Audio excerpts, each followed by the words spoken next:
Hey everyone, today I'm going to share with you my step-by-step process for inspecting raw cards for grading. So a little bit of stats. I grade about 75% of the raw cards that I buy online, and I average about a 70% gem rate. So today I'm going to share with you my process for inspecting the raw cards I get. I'm specifically going to show you key issues that I look for to reject cards and other key issues that are surprisingly okay with PSA. So make sure to stay tuned, and at the end of the video, I'm going to show you an additional step of the process that has helped me scale my business and repeat this process of getting more PSA 10s and less of the lower grades. So make sure to stay tuned for that. Thanks for watching. Please like the video if you find it helpful, and let's jump in. Let's go ahead and jump into this. I'm going to show you the most common issues that I see when I inspect raw cards. I've got two stacks here.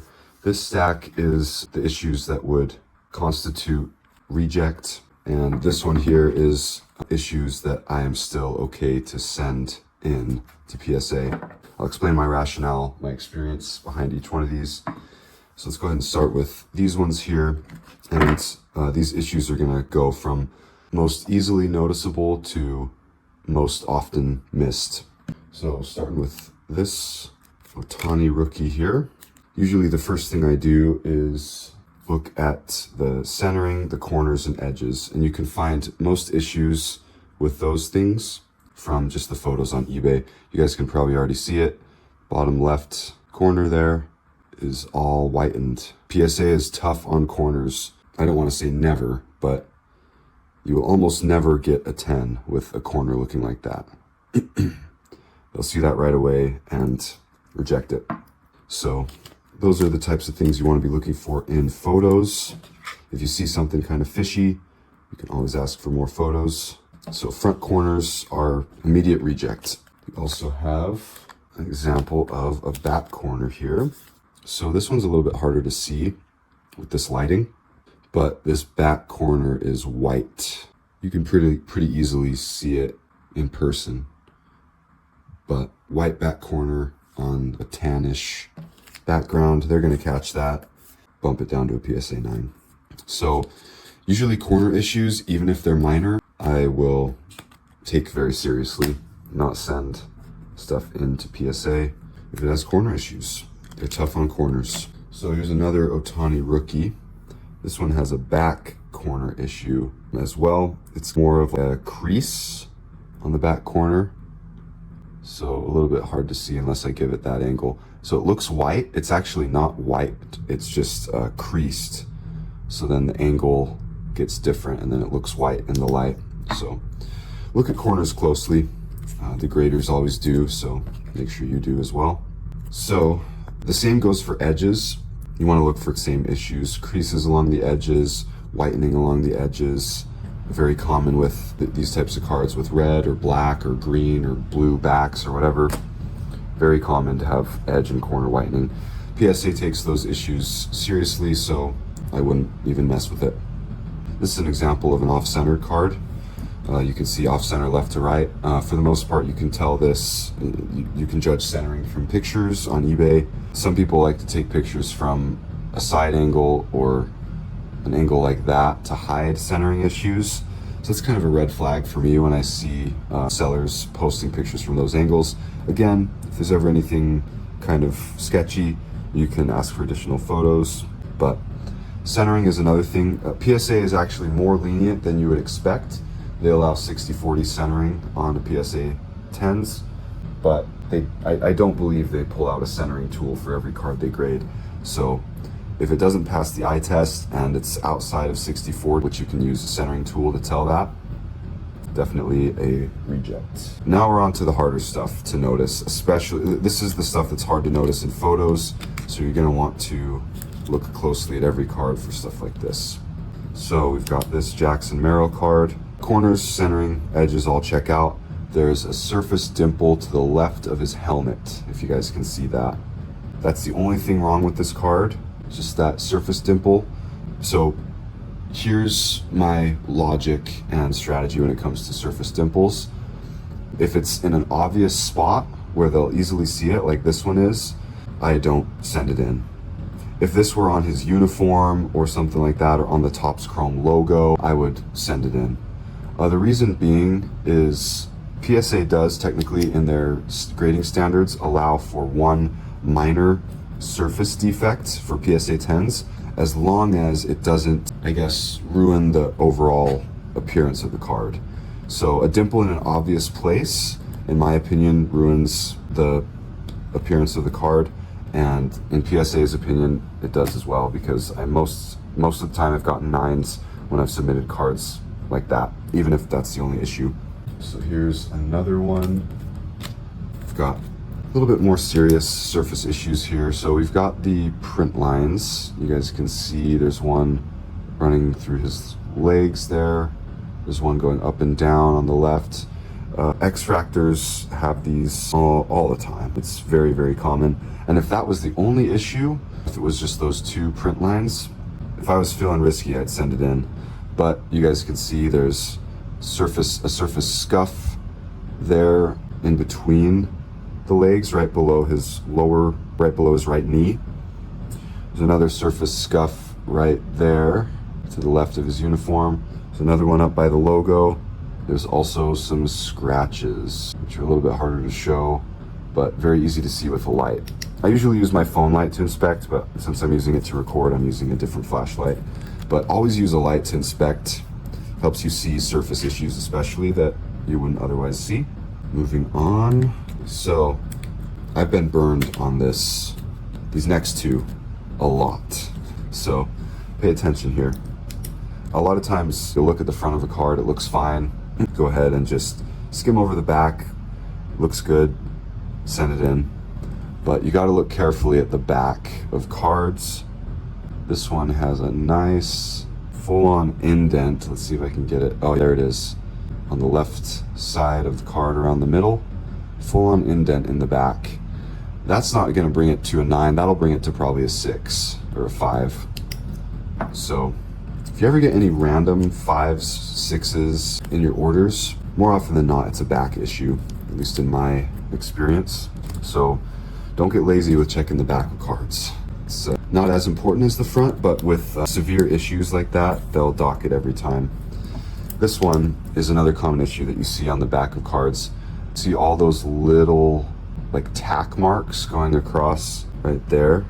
So this is a very egregious example of that, but oftentimes there will be like, 2 or 3 pin marks randomly on the back of a card, and that's definitely enough to knock it down to a 8 or a 7. So watch out for those. If there's one and it's kind of hard to notice and it's minor, I still usually will submit those, but anything that's more than one minor issue, I steer clear of submitting. So those are the issues that I would definitely reject. So just to recap: corner issues, whitening, rounded corners, and crease corners, automatic reject. Off-centered, automatic reject. Surface dimple, even if it's just one dimple in an obvious place, I'll reject it. Print lines, surface dimples, surface scratches, if it's a combination of the 3, definitely a reject. If it's just minor print lines, especially if it's just one minor print line on the front, I'll send it in. Back indent, back pin marks, rejects as well. As I mentioned earlier, PSA is a little bit more lenient than you'd think with centering. So a card that on the surface looks kind of off-center, like this one looks pretty off-center left to right, this one will gem unless I find something else wrong with it. They won't dock it because of the centering. They allow 60-40 centering. This is actually well within 60-40 centering, even though the left looks thinner than the right. This is about 55-45 centering. So a lot of times you can find cards on eBay that people have rejected for grading just because of centering, and everything else is perfect, but the centering it looks a little bit off. So those are good avenues to buy cards.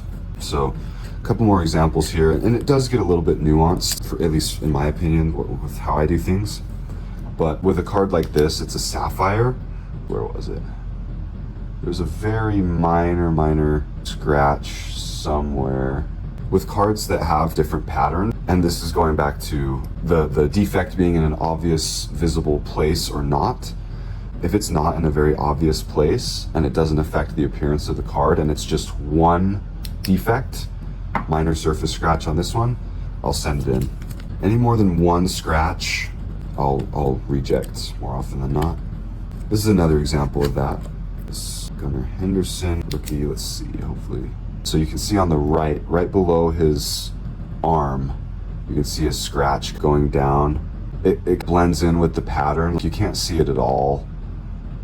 It doesn't really affect the appearance of the card. You can see it in the light like that, but it's very, very minor. I don't shy away from submitting cards with those issues.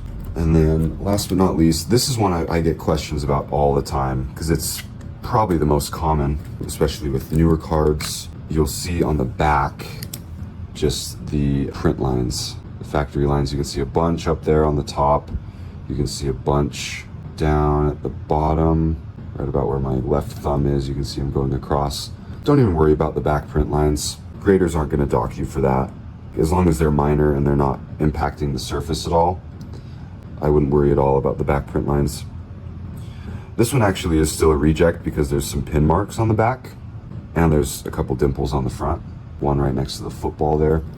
But anyway, I just wanted to show that defect and just hopefully encourage people to submit even with that defect, because a lot of people are like, oh, there's no way this is going to gem because it has the back print lines, but I haven't had a problem gemming cards with those print lines on them. So those are the most common issues. Let me know if you have any questions. Love to hear your thoughts. Okay, now that we've gone over that, I'm going to show you my last step of the process that is crucial.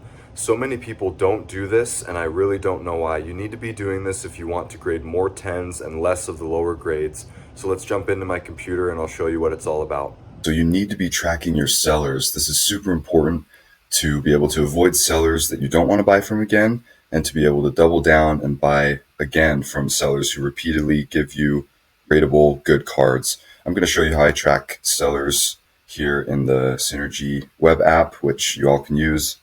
So I'm going to just redact the names and links for now, just because I don't want to put anyone on blast. But so I'm going to give this guy a 5, the one who sold me the Otani Topps update that I was showing with the creased corner. That's kind of a big issue, so I'll go ahead and give him a 5. Probably won't buy from him again. So you can save, view sellers, and then I'm going to add a couple more sellers right now as well.